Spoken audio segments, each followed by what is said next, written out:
Émile Zola, Thérèse Raquin. Chapitre 27. Une crise d'épouvante avait seule pu amener les époux à parler, à faire des aveux en présence de madame Raquin. Ils n'étaient cruels ni l'un ni l'autre. Ils auraient évité une semblable révélation par humanité, si leur sûreté ne leur eût pas déjà fait une loi de garder le silence. Le jeudi suivant, ils furent singulièrement inquiets. Le matin, Thérèse demanda à Laurent s'il croyait prudent de laisser la paralytique dans la salle à manger pendant la soirée.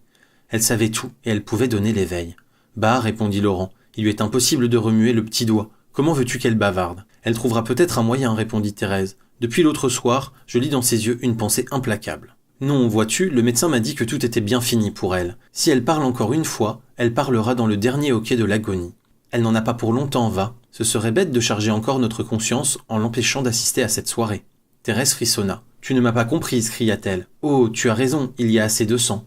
Je voulais te dire que nous pourrions enfermer ma tante dans sa chambre et prétendre qu'elle est plus souffrante, qu'elle dort. C'est cela, reprit Laurent, et cet imbécile de Michaud entrerait carrément dans la chambre pour voir quand même sa vieille amie. Ce serait une excellente façon pour nous perdre. Il hésitait, il voulait paraître tranquille, et l'anxiété le faisait balbutier. Il vaut mieux laisser aller les événements, continua-t-il. Ces gens-là sont bêtes comme des oies, ils n'entendront certainement rien au désespoir muet de la vieille. Jamais ils ne se douteront de la chose, car ils sont trop loin de la vérité. Une fois l'épreuve faite, nous serons tranquilles sur les suites de notre imprudence. Tu verras, tout ira bien. Le soir, quand les invités arrivèrent, madame Raquin occupait sa place ordinaire, entre le poêle et la table. Laurent et Thérèse jouaient la belle humeur, cachant leurs frissons, attendant avec angoisse l'incident qui ne pouvait manquer de se produire. Ils avaient baissé très bas l'abat-jour de la lampe, la toile cirée seule était éclairée. Les invités eurent ce bout de causerie banale et bruyante qui précédait toujours la première partie de domino. Grivet et Michaud ne manquèrent pas d'adresser à la paralytique les questions d'usage sur sa santé, questions auxquelles ils firent eux-mêmes des réponses excellentes, comme ils en avaient l'habitude. Après quoi, sans plus s'occuper de la pauvre vieille, la compagnie se plongea dans le jeu avec délice. Madame Raquin, depuis qu'elle connaissait l'horrible secret, attendait fiévreusement cette soirée. Elle avait réuni ses dernières forces pour dénoncer les coupables. Jusqu'au dernier moment, elle craignit de ne pas assister à la réunion. Elle pensait que Laurent la ferait disparaître, la tuerait peut-être, ou tout au moins l'enfermerait dans sa chambre. Quand elle vit qu'on la laissait là, quand elle fut en présence des invités, elle goûta une joie chaude en songeant qu'elle allait tenter de venger son fils. Comprenant que sa langue était bien morte, elle essaya un nouveau langage. Par une puissance de volonté étonnante, elle parvint à galvaniser en quelque sorte sa main droite, à la soulever légèrement de son genou, où elle était toujours étendue, inerte. Elle la fit ensuite ramper peu à peu le long d'un des pieds de la table, qui se trouvait devant elle, et parvint à la poser sur la toile cirée. Là, elle agita faiblement ses doigts, comme pour attirer l'attention. Quand les joueurs aperçurent au milieu d'eux cette main de morte, blanche et molle, ils furent très surpris. Grivet s'arrêta, le bras en l'air, au moment où il allait poser victorieusement le double 6. Depuis son attaque, l'impotente n'avait plus remué les mains. « Eh, voyez donc, Thérèse !» cria Michaud. « Voilà madame Raquin qui agite les doigts. Elle désire sans doute quelque chose. » Thérèse ne put répondre. Elle avait suivi, ainsi que Laurent, le labeur de la paralytique. Elle regardait la main de sa tante, blafarde sous la lumière crue de la lampe, comme une main vengeresse qui allait parler. Les deux meurtriers attendaient, haletants. « Pardieu, oui, dit Grivet, elle désire quelque chose. Oh, nous nous comprenons bien tous les deux. Elle veut jouer au domino, hein, n'est-ce pas, chère dame ?» Madame Raquin fit un signe violent de dénégation.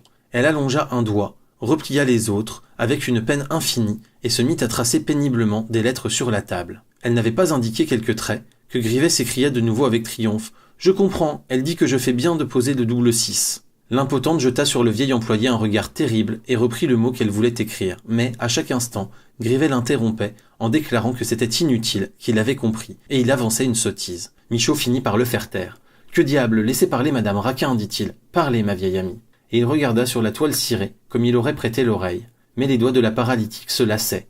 Ils avaient recommencé un mot à plus de 10 reprises, et il ne traçait plus ce mot qu'en s'égarant à droite et à gauche. Michaud et Olivier se penchaient, ne pouvant lire, forçant l'impotente à toujours reprendre les premières lettres. « Ah, bien !» s'écria tout à coup Olivier. « J'ai lu cette fois. Elle vient d'écrire votre nom, Thérèse. Voyons, Thérèse est... Achevez, chère dame. » Thérèse faillit crier d'angoisse. Elle regardait les doigts de sa tante glisser sur la toile cirée, et il lui semblait que ses doigts traçaient son nom et l'aveu de son crime en caractère de feu. Laurent s'était levé violemment, se demandant s'il n'allait pas se précipiter sur la paralytique et lui briser le bras. Il crut que tout était perdu. Il sentit sur son être la pesanteur et le froid du châtiment, en voyant cette main revivre pour révéler l'assassinat de Camille. Madame Raquin écrivait toujours, d'une façon de plus en plus hésitante. « C'est parfait, je lis très bien, » reprit Olivier au bout d'un instant, en regardant les époux. « Votre tante écrit vos deux noms, Thérèse et Laurent. » La vieille dame fit coup sur coup des signes d'affirmation, en jetant sur les meurtriers des regards qui les écrasèrent. Puis elle voulut achever, mais ses doigts s'étaient roidis. La volonté suprême qui la galvanisait lui échappait. Elle sentait la paralysie remonter lentement le long de son bras, et de nouveau s'emparer de son poignet. Elle se hâta, elle traça encore un mot. Le vieux Michaud lua à haute voix. Thérèse et Laurent ont... Et Olivier demanda. Qu'est-ce qu'ils ont, vos chers enfants? Les meurtriers, pris d'une terreur folle, furent sur le point d'achever la phrase tout haut. Ils contemplaient la main vengeresse avec des yeux fixes et troubles. Lorsque, tout d'un coup, cette main fut prise d'une convulsion et s'aplatit sur la table. Elle glissa et retomba le long du genou de l'impotente, comme une masse de chair inanimée. La paralysie était revenue et avait arrêté le châtiment. Michaud et Olivier se rassirent, désappointés, tandis que Thérèse et Laurent goûtaient une joie si âcre qu'ils se sentaient défaillir sous le flux brusque du sang qui battait dans leur poitrine. Grivet était vexé de ne pas avoir été cru sur parole. Il pensa que le moment était venu de reconquérir son infaillibilité en complétant la phrase inachevée de Madame Raquin. Comme on cherchait le sens de cette phrase, c'est très clair, dit-il. Je devine la phrase entière dans les yeux de Madame. Je n'ai pas besoin qu'elle écrive sur une table, moi. Un de ses regards me suffit. Elle a voulu dire « Thérèse et Laurent ont bien soin de moi ». Grivet dut s'applaudir de son imagination, car toute la société fut de son avis. Les invités se mirent à faire l'éloge des époux, qui se montraient si bons pour la pauvre dame. Il est certain, dit gravement le vieux Michaud, que Madame Raquin a voulu rendre hommage aux tendres attentions que lui prodiguent ses enfants. Cela honore toute la famille. Et il ajouta, en reprenant ses dominos. Allons, continuons. Où en étions-nous? Grivet allait poser le double 6, je crois. Grivet posa le double 6. La partie continua, stupide et monotone.